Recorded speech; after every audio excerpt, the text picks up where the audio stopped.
안녕하십니까. 혼란한 정치 시사 이야기를 술술 풀어보는 송국근의 혼술 11월 8일 금요일입니다.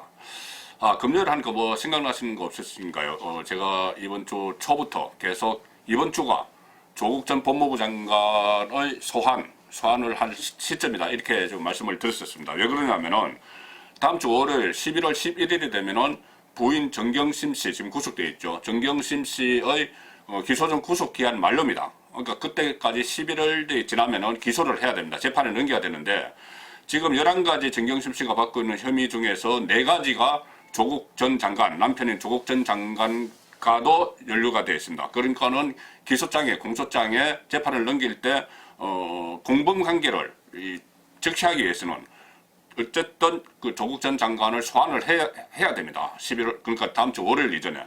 그런데 지금 아직까지 검찰에서는 소환을 하지 않고 있습니다.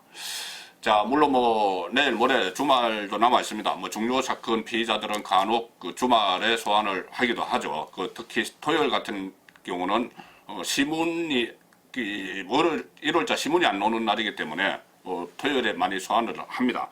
그런데 과연 지금 내일 그 D-Day가 될 수도 있는데 내일 소환을 할지 안 할지, 그러니까 이 문제죠. 검찰이 지금 조국 소환을 안 하는 건지, 어떤 그 전략적으로 타이밍을 잡느라고 안 하는 건지, 아니면 일종의 뭐 외압 같은 게 있어서 못 하는 건지, 그 둘 중에 하나일 겁니다.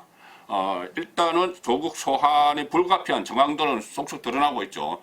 당장 오늘 아침 조간에도 하나 기사가 나왔습니다. 뭐냐면은 부인 정경심 씨가 WFM 그 헐값에 매입한 WFM 주식 2억, 그 2억이 있죠. WFM의 그 주주 명부에 정경심 씨가 들어와 있지 않다 이겁니다. 그러니까 WFM이 지난번 9월 3일 날 임시주주총회를 해서 그때 주주 명부를 금융감독원에 제출을 했는데 그 안에 정경심 이름은 없습니다. 그 동생, 정경심 씨 동생 이름만 있고, 동생은 22,000주를 보유한 걸로 되어 있는데, 실제로는 조국 그러니까 정경심 씨 동생 집에서 실물 주식 12만 주가 발견이 됐었죠.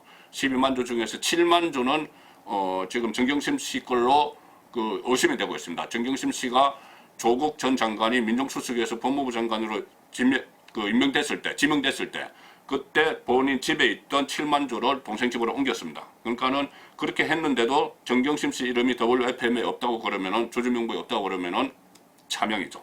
차명으로, 고위공직자 부인이 차명으로 주식을 갖고 있었다. 이것은 뭐 금융실명제법 위반도 될 것이고 또 공직자윤리법 위반도 됩니다. 자, 이 상황 또 하나, 그리고 지금 조국 전 장관 계좌를 지금 추적 중입니다. 검찰에서 추적 중입니다. 이 계좌가 왜 중요하냐면은 청와대 경내에 있는 ATM기에서 5천만 원을 부인 정경심 씨에게 송금을 했죠. 그 5천만 원을 송금한 그날 이 헐값의 주식을 정경심 씨가 매입을 했습니다.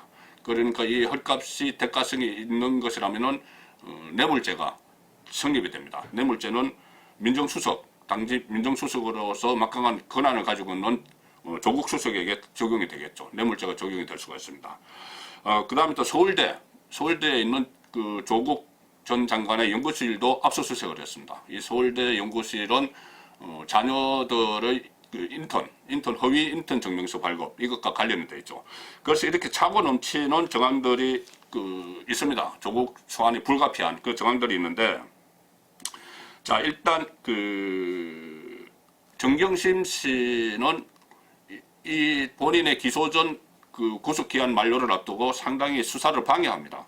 계속 검찰이 소환을 해도 구치소에서 건강이 안 좋다고 이렇게 불출석 사유서를 내면서 수사에 지장을 주고 있습니다. 그래서 이렇게 해서 월요일까지 끌겠다는 의도겠죠.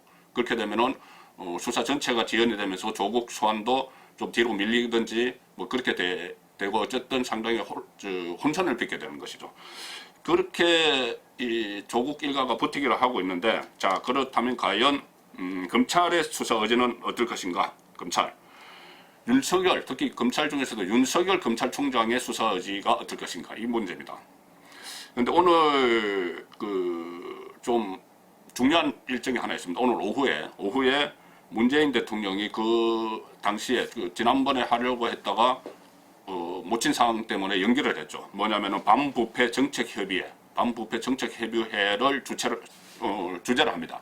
이 정책협의회는 윤석열 검찰총장이 참석을 합니다.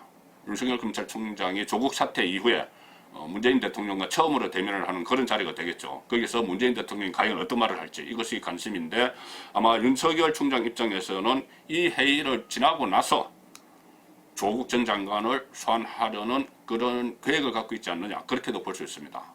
그 전에야 문재인 대통령이 윤석열 검찰총장에게 임명장을 줄 때는 뭐 살아있는 권력도 수사를 하라 이렇게 이야기했지만, 그 이후에 실제로 조국 살아있는 권력을 수사를 하니까 상당히 검찰개혁을 이야기하면서 경로를 했다, 뭐 이런 말까지 나왔죠. 문재인 대통령이 뭐 노발대발했다 이런 이야기까지 나왔습니다. 그런 상황이기 때문에 오늘 반부패 정책협의회에서 그 분위기를 일단 보겠죠. 보고 이후에 조국을 수사를 하게 되면 그때는 내일, 토요일 또는 모레, 일요일이 디데이가 되는 겁니다.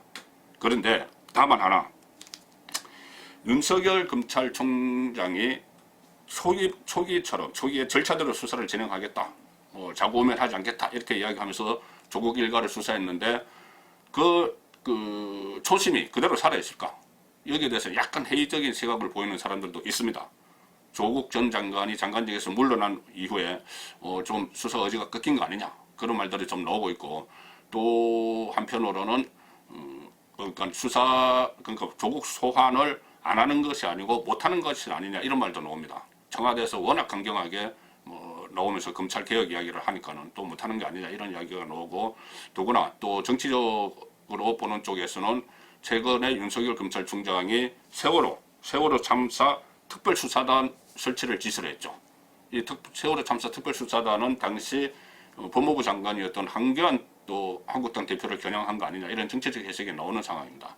이런 상황에서 이 세월호 참사 특별수사단을 설치를 하고 직접 이 수사 지휘를 한다고 하니까 이것이 또 윤석열 총장이 지금 야당까지 겨냥하는 거 아니냐, 그러니까 서로 구색맞추기 하려는 거 아니냐 이런 의구심까지 나오고 있습니다. 어쨌든 이 조국 전 장관의 소환은 불가피하죠. 여러 가지 정황들도 있지만 어쨌든 조국 전 장관이 한번 검찰에 가서 모든 것을 이야기를 하고 사법 판단을 받아야지 이 조국 사태가 마무리되든지 계속 이어지든지 그렇게 할 겁니다. 그리고 법적인 처벌과는 별개로 조국 전 장관 일가가 남긴 반칙과 특권 이 부분에 대해서도 반드시 심판이 있어야 될 겁니다. 정치적으로든 법적으로든. 송국근의 혼술이었습니다.